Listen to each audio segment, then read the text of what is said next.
Welcome to Start Local, where we talk with business owners, leaders of nonprofits, and other members of our community focused on doing business in and around Chester County, Pennsylvania. Each episode will provide insight into the local business scene and tell you about opportunities to connect with and support businesses and nonprofits in your local area. The Southern Chester County Chamber of Commerce promotes trade, commerce, industry, and sustainable economic development while supporting a diverse and growing marketplace. The Chamber is proud to partner with the Start Local podcast to raise the profile of businesses and nonprofits throughout Chester County. Learn more about the Chamber at sccc.com. That's sccc.com. Hey, I'm Liam Dempsey, and I am here again today in the podcast studio with Eric Goodmanson. Eric, how are you? I am doing very well, Liam. How are you today? I am fantastic, thank you. I am super excited to tell our guests about our upcoming in-person networking event.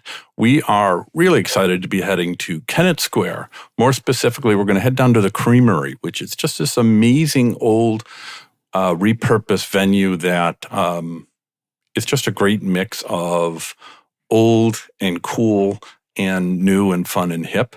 And for those that don't know, the Creamery, I think they do have ice cream on their menu, but it's more of a beer garden than a ice cream parlor. So some people are a little disappointed in that. Some people are happy about that, but that is an awareness that everyone should have.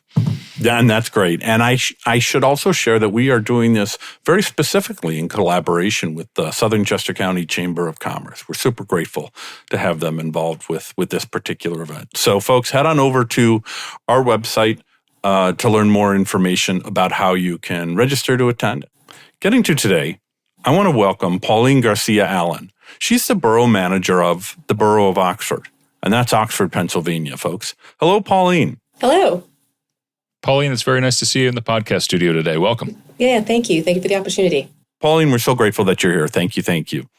Your job title is Borough Manager for the Borough of Oxford, Pennsylvania. That means you're a government employee rather than an elected official, just to be really clear about that. So from that, I have two questions for you.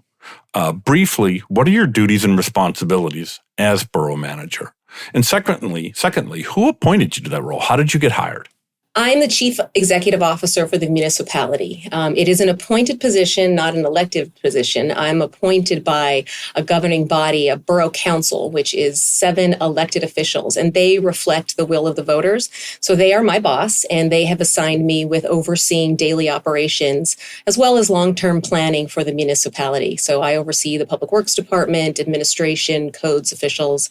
There is an elected official, the mayor, who is the direct oversight for the police department and the police chief, but we work very closely, and their budget is a part of our budget, and we're collaborating consistently together.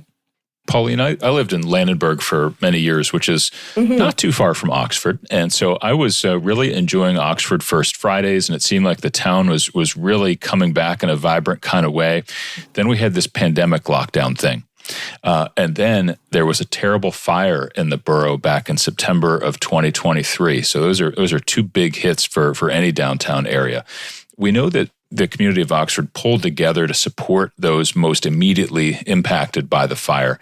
But now that we're 18 months from that fire and the pandemic lockdowns are over, how is the recovery coming of downtown Oxford? I think we're at a really exciting point. It's hard, right? I mean, there's a lot of anticipation about what happens to those sites. It's right in the center of town, and people don't often recognize or realize how hard it is to redevelop properties and what has to happen before you actually put shovels in the ground. But there's two kind of elements to that fire that we're tracking and trying to support. One is what happened to the families who lost their homes. There are about 25 apartments in the historic buildings there, and we had social service organizations and community members who came together to help those families find new homes. We're still trying to track what happens to them because housing affordability and availability and keeping them in the community is a consistent challenge. And then there's what happens to the actual fire parcels themselves, right? So it was 5 parcels, and ultimately where things are headed is in a really exciting direction where those 5 will become 2. One will be the rebuilding of the theater, that as part of what was supposed to happen was the redevelopment of the historic theater, bringing a theater back to this part of the county. Now the grant funding and things that were secured for that are just going to rebuild the theater in a new dynamic and engaging way, right, with a marquee on Main Street. The other part of it is a private development that will be a mixed-use development with new commercial amenities on the first floor and bringing back that residential apartments and housing stock that we need. So it's exciting because I think all of the right people are at the table working together. It just takes a long time, but things are heading in the right direction. And I think folks in the community and in the larger area are going to start to see things sooner than later. When you mention you have the right people at the table, do you collaborate with other municipalities in Chester County? I'm thinking of maybe like a Spring City on the opposite corner of Chester County, or even Phoenixville, which did a pretty successful, redevelopment and rebirth. Have you talked with other municipalities? How do you talk with other municipalities? I am always trying to collaborate with other municipalities, in part because, we're trying to revitalize and prepare for the growth that's coming down the Route 1 corridor, but we're not reinventing the wheel or doing anything that those that came before us haven't done in other areas. And Phoenixville is a great example of that. What's happening to Kennett and in Westchester. So, there's what we call a managers consortium, which is a group of municipal managers across Chester County that have this constant communication going, that get together once a month. And it's always like, hey, how are you addressing this problem? What did you do about this? What was your community like 10 years ago? And how did you get from A to Z? I would not have been able to navigate my early time with the borough without those resources and that support. I was just in the borough on Sunday, I think it was. It was a wonderfully sunny Sunday, and I was down at the Sawmill restaurant with the family, and we went it was such a nice day outside. I said, let's go down to Oxford. And it's such a cute little town. And I wonder if you can paint a picture for us about the town and who lives there. What does it look like? What sort of businesses trade there? Who calls Oxford home, for folks that aren't familiar? So the borough itself is what we call, or what the county likes to call, the urban center, right, of the 6 municipalities that ultimately make up this little corner of the Commonwealth. Surrounding us are townships that have historically been much more agricultural. That's starting to change with the growth coming down the Route 1 corridor. But if you look at how things are laid out, we are really kind of the center of the wheel, with the major roadways kind of coming out as spokes into the townships and the larger region. We are far more diverse than I think people realize. Right over the Mason-Dixon line, we have a sizable African-American population. We have an agricultural heritage, both in and outside the borough, a sizable Amish community. And then, of course, with the mushroom industry, that is not just in Kennett, but all the way down here as well, we have a sizable Latino community. It's very diverse, both economically and in all the ways that we think of that. Industry-wise, we are, what you would think of as a small town Main Street, right within the borough. We are working to revitalize the downtown to bring in more amenities, restaurants, entertainment opportunities, the things that kind of support daily life. But we do have other industries, and right outside the borough, you see a mix of larger commercial and industrial uses, like hers to our south, or other industries, Neuchâtel, and things like that. So it's a nice mix. Well, back in October of 23, we heard from Eric Kuhn that Oxford was, in his opinion, a place to keep an eye on as an up-and-coming gem. Eric Kuhn is the general manager of Pillar Real Estate Advisors. They're a commercial real estate firm serving the width and breadth of the county. What do you think makes Oxford such a great place? Location, in part, right? So part of what made Oxford really thriving in the early days of its incorporation was the fact that we are halfway between Philadelphia and Baltimore, from the north and the south. We're halfway between Lancaster and Wilmington, east to west. And we're also not that long of a drive from both New York and Washington, D.C., right? But from here in this little area, you have a really nice, still kind of rural quality of life. And in the borough, you have this small town, walkable, historic charm. And I think that especially as folks who want to live in Chester County or want to live in the Commonwealth but are getting priced out of other areas, we're becoming an increasingly enticing place to move to. Before we had you on, I was doing some homework and reading up on the Borough of Oxford, and I was really intrigued to learn that Oxford can trace its confectionery and candy business history all the way back to apparently the mid-1800s. And I certainly know about the Swiss chocolatier in Oxford, Neuchâtel. I'm a big fan. We were just there within the last week or so. But I wonder if you can shed any light on Oxford's history in chocolate. What's it all about? It all stems back to that location again, right? And where we were located when early American history and the early 1800s. I think our location put us in a unique situation for commerce. And what really kind of advanced that was the railroad that came through the borough in the 1850s. And then from the 1860s to the 1920s, 1930s, there were like 20 to 30 trains a day that came through the borough. And I've heard that included 5 tons a week of chocolate and caramel. And it really was a really thriving place. That changed with the construction of I-95 and then the loss of rail through here, especially passenger rail. But during that heyday, chocolate and candy was a big part of early Oxford history. Sticking with that theme of history, let's talk about your neighbors. Lincoln University is just up the road from Oxford on Baltimore Pike, and it's the second oldest historically black college university in the state. Lincoln University is the first HBCU to offer an accredited degree. What's it like having such a historically significant institution of higher learning as a neighbor? Our foundings are kind of tied to each other, actually. The borough's early incorporation in the early 1900s was really influenced a lot by Reverend John Dickey and his wife, Sarah. They owned a lot of land in this area, and they actually founded the Ashman Institute, which is what became Lincoln University. So from what I've learned, they were pretty pivotal in having the railroad route through this area, the founding of the university, and kind of, how this area evolved. We are actively working with Lincoln and our partners like the Oxford Main Street Organization and the Chamber to build ties and to kind of harken back to that really early history. We want to take advantage of what it means to have a university close to town. We want students in town. We want their merch in town, and we want to find ways to collaborate. Let's turn to you and your leadership role, Pauline. When you started your role in 2021, you shared in an article that, and I quote you here, and I hope I quote you correctly, "I want to help facilitate dialogue among Oxford's diverse groups and help bring consensus and solve problems. Oxford is at an important point in its revitalization." And that's the end of the quote. How's that all going? It's going well. It's going really well, actually, which sometimes it's hard to see on the ground, especially when you have this big, pit and a fence where there used to be buildings. It's no doubt that the fire was a setback, but there are so many things happening behind the scenes that I fundamentally do believe things are about ready to pop. And I always say now is the time to invest in Oxford.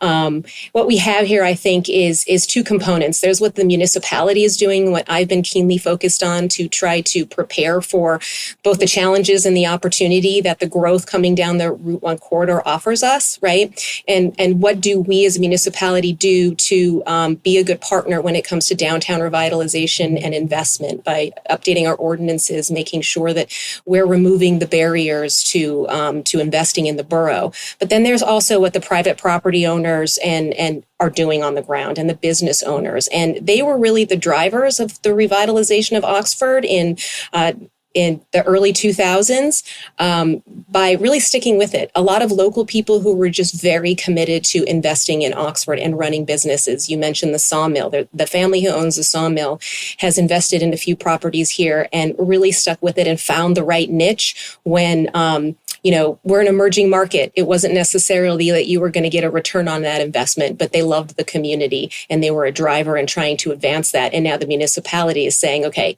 what's our role and how do we help? You personally have a degree in journalism and media studies. You have worked for the Anti-Defamation League. You have professional experience in development, grant management, and communications.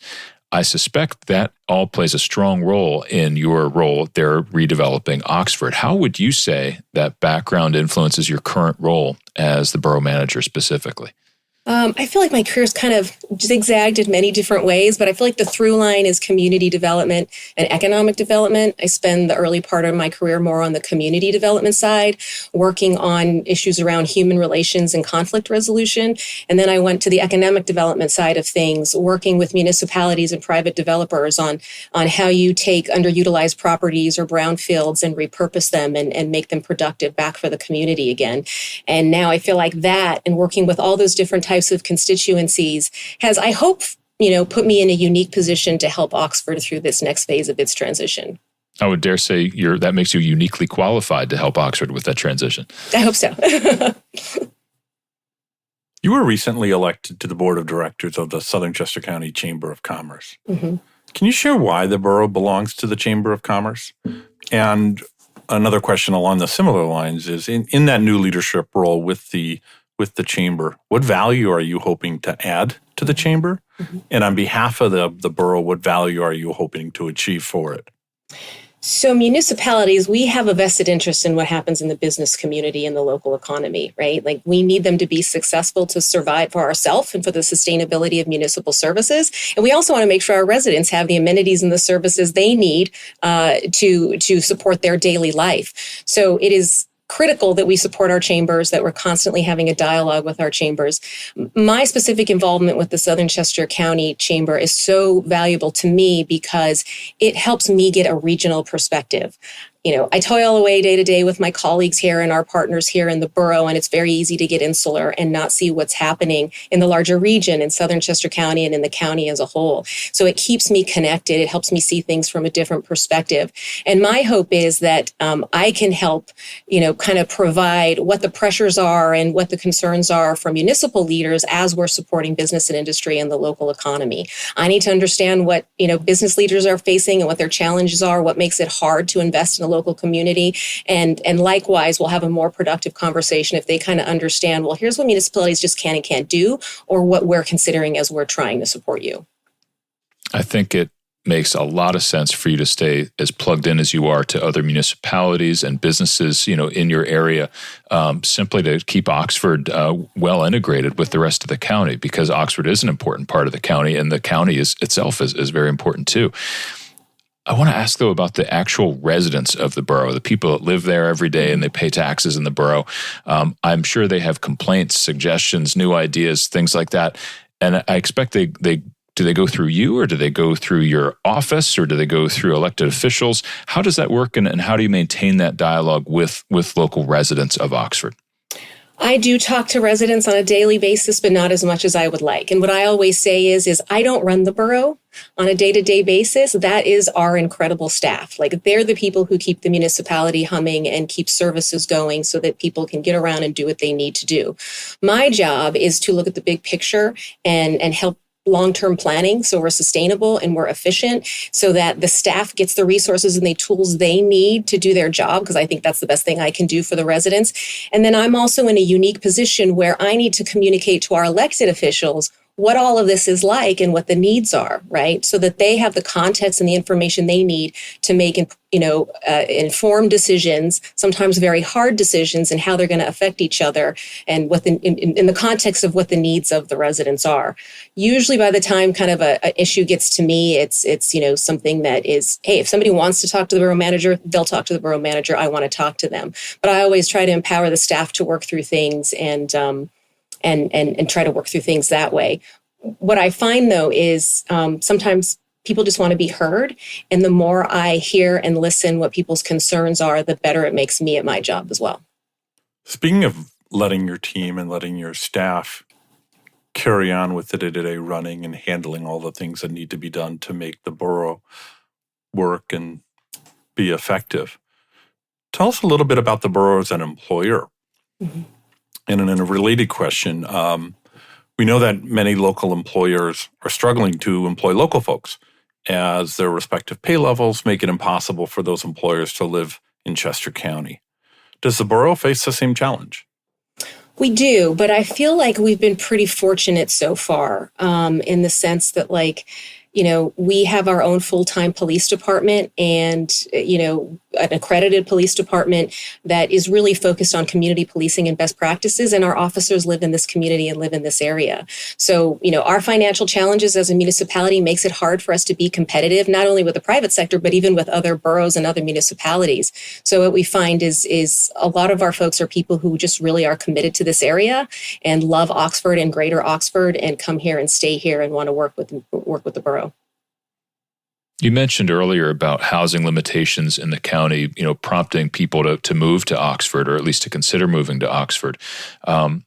Has that challenge of increasing property values really hit Oxford in a slower way, or just hasn't reached Oxford yet?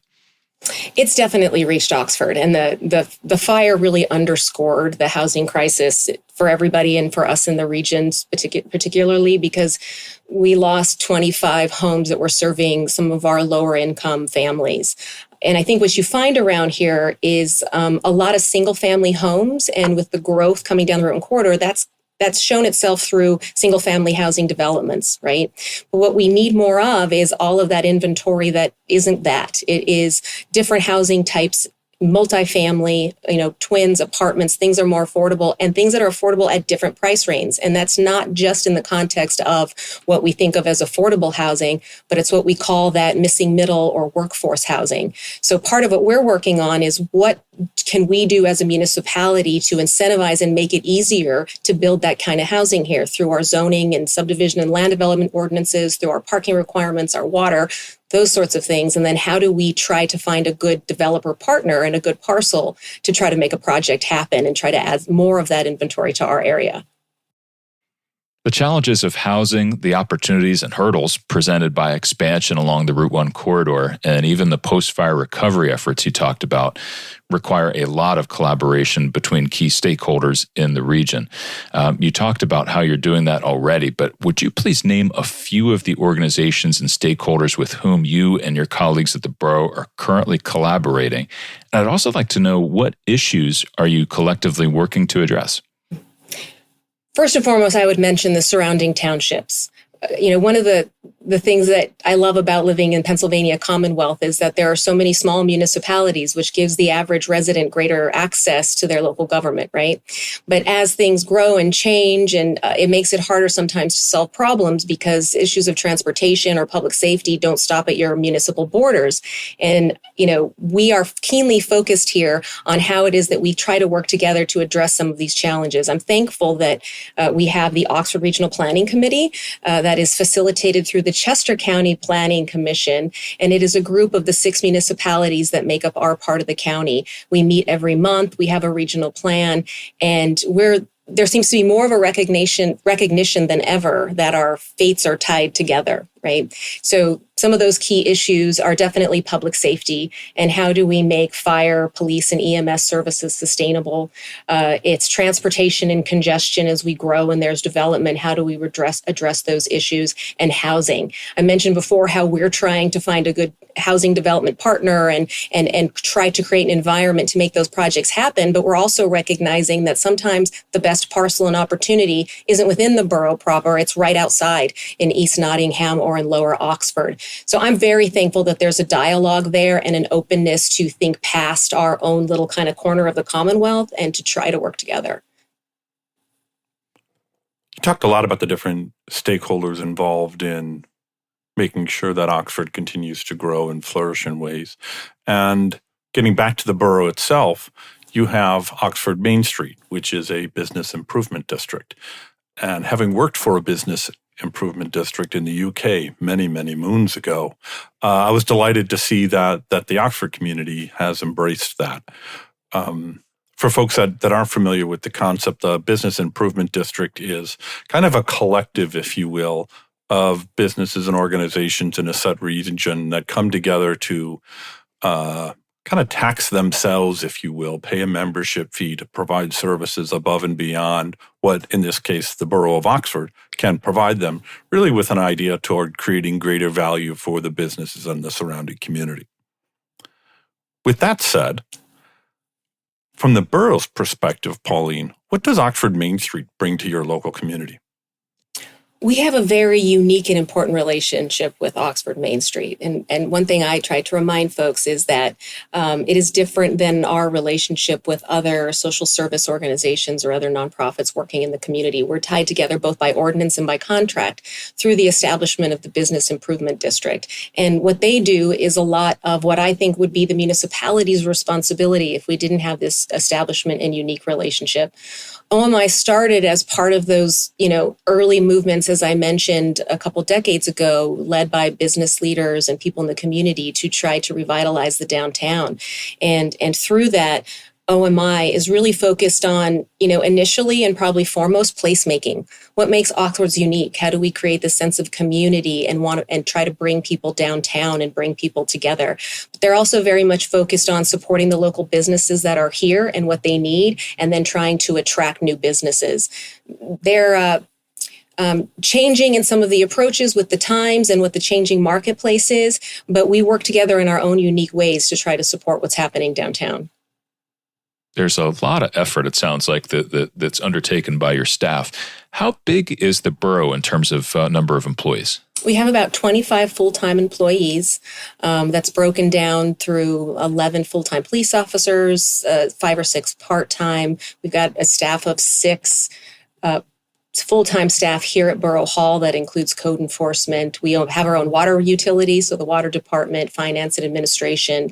We have a public works department of 8 incredible people who are out there, rain or shine, sleet, snow, whatever. And then we also have some actual, code enforcement people and parking enforcement folks who go around the borough to help everybody be good neighbors and live together. That's a big group, and I'm sure they're doing even bigger things collectively. Yeah. How are you hiring right now? We're sort of always hiring in certain areas, right? Like parking enforcement.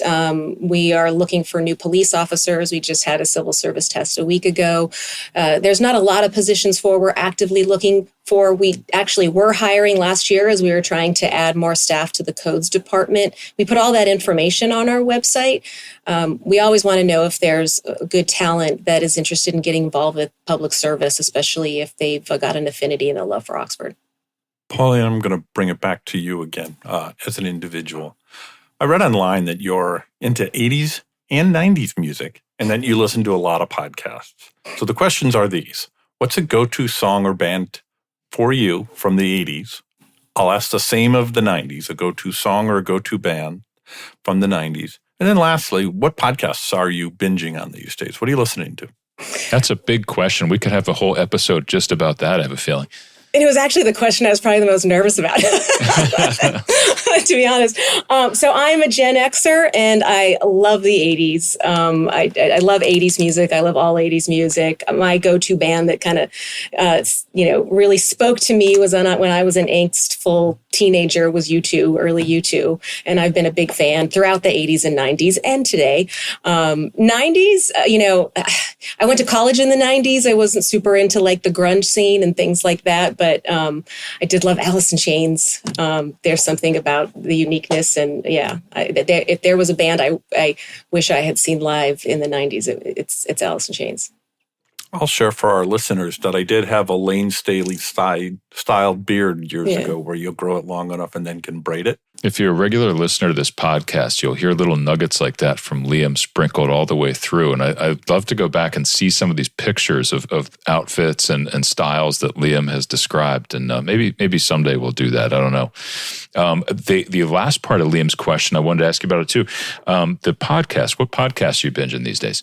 I am an avid podcast listener, in part because I don't have time to read as much as I would, but podcasts are something that you can listen when you're multitasking quite a bit. I am a political junkie as much as I try to proselytize that people should focus more on what's happening in local politics and at the state level. I am a national political world politics junkie, but I try to really get a full spectrum of what's out there. So I'll listen to the Pod Save America bros on the left. I try to listen to the folks that are over on the right. I really like the Bulwark that are kind of the folks in the Republican center. I also like podcasts that will put things in historical context and help us understand maybe a little bit of the roots of the things from the past that are helped us get us to where we are today and how we seem to struggle with the same issues over and over again. And I understand you're originally from Colorado, which is a big difference from Chester County. But I have to ask, what do you enjoy most about living and working here in Chester County? I think it goes back to that location again, right? I mean, I'm from Colorado, and when I moved out here, people were like, well, don't you miss the mountains? Like, why did you do that? And I'm like, yes, I love the mountains, but from where I am now, I can spend the weekend in New York and take my kids to see a Broadway show. I can go down to DC. I can go to Philadelphia. There's so much culture and heritage and so much you can experience within a drive or a train ride from here. And I've just fallen in love with the East Coast and never heard of Oxford, Pennsylvania before I moved here, but I've definitely fallen in love. Yeah, as growing up in Illinois, it always surprises my friends from childhood that, on any given afternoon, within an afternoon's drive, I can be in any one of 5 or 6, 7 states, and not have spent the entire day in the car. The East Coast is very, very different than where we grew up, isn't it, Pauline? Yeah. So I'm going to get on to one of our more challenging questions, and I wonder how you're going to answer this given your role as the borough manager. But please share a local business or nonprofit that more folks should know about. I'd really like to highlight the work of 2 nonprofits, actually, if I can. And it goes back to the fire and how the community came together. There were so many nonprofits that came together, both LCH, the Chamber. I mean, just average citizens came out in a way that was just really heartwarming and remarkable. But there are 2 organizations that I really think helped a lot of families that are already vulnerable families kind of do what they needed to do to find the help and the lifelines that they needed after the fire. And that is Neighborhood Services Center and an organization called Silo. Both of them are unique in their own way and do similar things, but very different. Neighborhood Services is more of what you'd consider maybe a traditional social service organization that helps communities in need with food services, connecting them to different resources in the community, which was very necessary to help funnel funds to residents that were looking for new homes and needed to replace everything that they lost in the fire. And then there's Silo, which I had never heard of an organization like this before. That to me is the organization that you've got your social service organizations and then and trying to get people to services. But sometimes there's people who just literally need somebody to be there for them in that moment and physically get them to places or go find them if they're homeless wherever they are and find them a place to live and hold their hand and take them there and spend time with them in a way that a lot of traditional nonprofit organizations aren't structured to do. And it really, I think, between those 2 organizations helped the families of the fire in unique and different ways that was needed and that we see that's constantly needed, even outside of an emergency or a terrible situation like a massive fire. I appreciate that so many of your answers today have really revolved around the people and the culture of Oxford. And I think that's a really important perspective, and that's what makes Oxford interesting. But Oxford, as you pointed out earlier as well, has a diverse and deep history. The Oxford Historic District and the Oxford Hotel, I believe that's the Octorara Hotel, if I remember correctly, comparing against the notes here, were listed on the National Register of Historic Places in 2008. What does having historically recognized buildings add to your community? It's that unique sense of place, especially in a world where everything seems to get nationalized and conglomerized and all the stores kind of look the same. It's like what makes your community unique and brings people together and gives them pride. It's been so interesting to me. And one of the things I've loved about working on downtown revitalization is getting to learn more about these old buildings that we're trying to repurpose, right? And how many of these buildings are 100, 150 years old, and you'd never guess it, but their basements are connected. Well, I just learned that their basements are connected because they were, the Underground Railroad or right underneath the Mason-Dixon line, and that is how people were able to move around. I feel like every building has its own unique story that contributes to the history of this place and why we think Oxford is unique and interesting and why people like being here. Tell me a little bit about First Friday these days, or if there's some different equivalent of it, or where should people, or when should people come out to Oxford to really experience that culture and the place that's known as Oxford? And do you have any businesses or big changes coming to downtown, in time for the spring and summer strolling season? First Fridays are organized and run through our Oxford Main Street organization. They run through the first Friday in May through December. December is known as Country Christmas. Country Christmas is really what I would call, if you think about like a Hallmark movie, when everybody comes to town and they light the tree and people are, drinking hot cocoa and singing carols and there's a band. It really is that historic small town feel. But a lot of the First Fridays have a unique theme, like Hometown Harvest, where they do a tractor parade and they take it through the retirement community that's right here in the heart of the borough.